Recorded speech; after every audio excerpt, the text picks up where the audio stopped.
I just good to see you guys. I know you guys are all in different spots. I wanted to just give an update on Caleb and Pat. I'll answer any questions with those guys or our team as well before the tournament. Um, Caleb suffered a fracture in his foot in the game on Saturday. Um, he immediately after the game was just saying, I'm going to be back. I'm going to be back. He got surgery first thing Sunday morning. He's on the path. He's on the road to recovery. Uh, in his mind and our mind, we'll do everything we possibly can with our mindset to continue to advance, where we can give him a shot to come back when it's all said and done. But he is going to be out for a foreseeable time here coming up. As far as Pat goes, Pat's out for the ACC tournament. He's dealing with some soreness in his foot. His thing is not at all like Caleb's. Our mindset is to get him ready for the NCAA tournament. That's the priority. That's our focus. We're going to get him right where he's ready to join us when we go for the real thing here in the NCAA tournament. But we're not going to play him. He's going to be out this week. Get him some rest, get him recovered, and join us back. And I can tell you the beauty for me, which is why I didn't, want to put out a statement. I want to just speak to you guys and tell you just face to face or again over Zoom. Both those dudes, like Pat, I said it before the game, he was dying to be out there with his teammates. He's dying to be out there with his teammates, the ACC tournament. This is us protecting him. It's what's smartest. It's what's best. And then in Caleb's case, literally all he kept saying was, I'm going to be back. Like, I'll do whatever it takes. I'll be back. And so he's going to be rehabbing like crazy. He's going to be resting. That's the biggest priority right now. I'm happy to answer a couple questions on either of those guys and then take any other questions from there. All right. First question's from Aaron Beard. Go ahead, Aaron. Yeah, John, just to clarify on Pat, is it as simple as you rest him and then he's ready to go for the first game of the NCAA tournament, or is it you rest him and then wait and see for the first round or the second round of the NCAA tournament, that there's still maybe a bit of a moving target here as to when exactly he could be ready? Well, I don't think we have a crystal ball in terms of you rest 5 days and the sixth day he's ready. I think there's a little bit of it where you want to make sure he feels as best as possible. But our intention is for him to play in the tournament. I mean, that's the intention. And we'll cross that bridge next week to, really see, how he's feeling and making sure that just his soreness is down. But he's going to play. It's a matter of when. And our expectation is it's going to be at the beginning of the tournament. All right, next question's from Connor O'Neill. Go ahead, Connor. John, I've watched the play that Caleb was involved in several times. Is it just an awkward plant that got him there? Yeah, exactly. It was just an awkward play. He lunged and it just happened. He wasn't feeling anything before it. It just happened really out of nowhere, and you hate to see it. Some things you feel are preventable and you want to, manage it, and other things, other times freak things happen. And I think this is one of them, with Caleb. All right, next question from Royal Howell. Go ahead, Royal.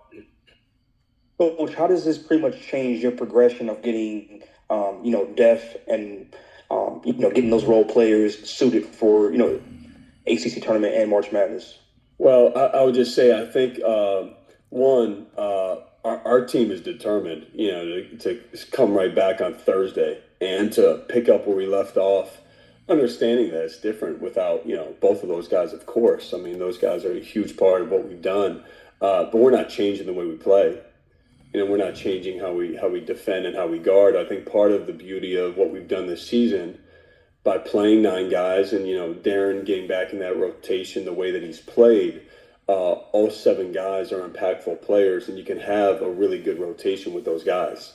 So now again, 3 games in 3 days, is that a lot? And I don't know. I mean, we don't approach it for 3 games. We approach it for 1 game. We have to win Thursday, and then you cross that bridge if you're fortunate to win for the next day. So for me, this isn't about changing who we are, changing our identity. I love the job that Caden Boozer has done all year long. You look at the second half, the way he controlled the game. You look at Malik's imprints all over the game. I think obviously getting Pat out there, we're back to that dynamic of our front court, being solidified in what it is, and then Nick, Darren, Isaiah, Dame, our perimeter players will be really important to what we do. As a reminder, if you have a question for Coach, use the raise your hand tool, and it does not have to be related to injuries. Donald Wine is up next. Thank you, Carl. Good morning, Coach. I actually will break up the questions and ask you about, first of all, congratulations on winning Coach of the Year. I know you don't like to talk about yourself, so I'll ask you about your coaching staff and how they've kind of helped get you in there. I mean, the first coach to win, Duke coach to win ACC on the men's side since 2000 is a tremendous achievement. But talk about your coaching staff and how they've helped this year in getting you to have your name on that award. Well, thank you. And at the same time, I don't want to diminish it either, because I think it's, I'm uncomfortable with an individual coaching award because there's no such thing as an individual coach. You don't coach you have to have the right players. You have to have the right staff around you. And that's where, to your question, Donald, I'm incredibly grateful. We have an amazing staff. I think the diversity of background still has been a big strength for us. You have the fact of, you have a Chris Carrawell right by my side, who's been with me through it all and has the experience of everything we've seen at Duke together. But then you bring in Evan Brads and Tyler Thornton. Tyler obviously has known Duke as a player, but their experience, what that's meant to us is totally different. Emmanuel, being with us the last few years and his attention to detail and his impact. So I can go down the line. Rachel Baker, and what she's meant to me and our staff the last few years. I think there's great cohesiveness. I think we have a great way of bouncing things off one another, and they do a great job of checking my blind spots and calling me out when I don't see something. And I think that's the making of a great staff. Brendan Marks, go ahead. Hey, John. Yeah, just wanted to clarify one more thing on Caleb. You mentioned obviously you guys are going to try and advance as far as you can so that he has a chance to come back. Are you just to specify? Is that saying, do you have a certain weekend in mind when he might be able to back? As far as like specifics of that timeline. I think the reality of it is we'd have to advance to a Final Four, and is there a chance earlier? I'm not going to eliminate that, right now, but I think that's really difficult, to try to even imagine that scenario. But it's going to be, we're not going to have him the next, couple weeks, next few weeks here. But again, in Caleb's mind, he's going to be back tomorrow, and so for me, like I'm with them in the sense of doing something that hasn't been done. Like I'm with them in the sense of let's chase this, let's keep winning. And let's give him the opportunity to join us. But he needs to have, after surgery, you need 2 weeks where you're resting, recovering in the right way, and then we'll be able to see what's possible then. Thanks. Jim Sumner. Hey, John, good morning. Good morning. Last Thursday, the presser before the Carolina game, you talked about Cam Sheffield and Scott, about how valuable they were in practice, how hard they push your starters. Is there a scenario where either or both of these guys get some playing time with Caleb out, or are you comfortable with a 7-player rotation? Right now, they're not in the plans to get, minutes, although they have to be ready. And situations, I'm making up words now. That's what I'm doing. Game situations, foul trouble. Both those guys have experience. They understand what we're trying to do defensively. We need them to be ready, and they will be. And I won't be surprised to see them. At the same time, I won't be surprised if it's the seven-man rotation either. Okay. Well, let me ask you, assuming that Boozer doesn't play 40 minutes a game at point guard, I know there were some games. Don't assume that. But no, go ahead. I was going to ask you about Nick. There were some games early in the year where you had him playing point guard. Is he an option for some, 5 minutes a game at point guard? What I Cade think- did with? For us, one, it's a little bit what we've done. It's by committee. I think it's not going to be just one guy. And when Caden's out of the game, when and if he's out of the game, I think the fact of us having multiple ball handlers, that's where it's really going to come in handy. I mean, literally 1 through 5 can initiate offense and bring up the ball. And so that's something we're going to work on today, frankly. Okay, thanks. Thanks. Ryan Murphy. Yeah, John, appreciate the time. How do you approach the ACC tournament? Obviously, with only 7 guys, and you probably want to win it, but how much do you push guys to play, 38, 39 minutes versus trying to get ready for next week? And how do you walk that line? Well, I think I said this after the game, and it's just the reality. Our goal is to be in a position to win this thing, to win the big one.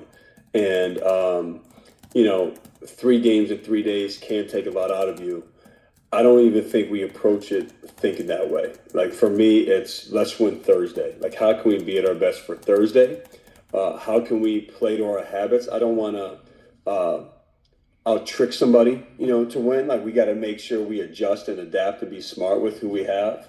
But at the end of the day, like, I want us just to take it game by game. And I think approaching it to win helps you get ready for the NCAA tournament. And I think we're going to learn some new things, which I'm excited about. But yeah, that's the priority. Like, how can we be by the end of the following week, we're at our best and ready to go the following Thursday or whatever it is. Van Steinhurt. Hi, John. I just wanted to ask, from a mental standpoint, getting this news, obviously, heading into the postseason, how have your players been able to process it? And how are you helping them processing losing, their floor general heading into the postseason? Well, I think simply put, our guys are heartbroken for Caleb, heartbroken for him. These guys love him. I thought that was part of why we stepped up in a big way in the second half, was just, having his back. At the same time, you're not going to see us make any excuses. You're not going to see us flinch because that's what Caleb would want, and that's what we owe him. And so for our guys, I think there's still an incredible belief in what we can do, how we can play, how we can win. Got to be tighter in the margins and things we have to clean up and all that. But unfortunately, I've been in this position before. Last year in the ACC tournament, I didn't plan on going into the tournament without Malik and Cooper, and we did. And so I think this is part of what a team is all about, stepping up. And, if this creates more doubt or whatever it is, I think the belief that we have in this locker room, if you saw the way that our guys talk and how we act and how we practice, the belief is there 100%. And we're not going to make any excuses. We got to have Caleb's back. We got to get Pat back healthy as quickly as possible, and we'll be ready to roll. Go ahead, Brendan. Hey, John, yeah, just on the note about Pat, you mentioned sort of a lingering foot soreness. Was there any, acute incident that caused this, or just lingering wear and tear, or what do you sort of attribute it to? Yeah, this is all recent. Started to feel a little bit in the NC State game, and as we progressed that week, we just couldn't. He just didn't feel like he could move the way that he needs to be effective in the game, and we want to be cautious with him. Bottom line, we want to be cautious, get him feeling his best. Not one singular thing happened though. Thank you. Connor. John, obviously, Caleb went through this kind of very similar scenario 2 years ago. How does that help him in that experience? And I know he was working then to try to get back to where you guys were. So does that play a factor here? Yeah, well, I think there's an incredible drive that Caleb has, right? And the fact of, this happening his freshman year, and then similar thing happens this year, I think it's natural to think, man, why me? Or why, why is this happening? He's had an incredible attitude. His focus has been fully on how I'm coming back from this. But I do know his leadership doesn't stop just because he's not on the floor. I think one of the most valuable things that he's done for our team this year, outside of making threes and defending and doing all of that good stuff, his voice, man, like is huge for our team. You know, I think part of what I attributed our response to losing and what our team has done since then is what Caleb has done behind the scenes in our team meetings, his voice in practice, before practice. So that's not going to stop. And I think that's the thing he knows he can control while he's rehabbing and getting back ready to go. Is that all?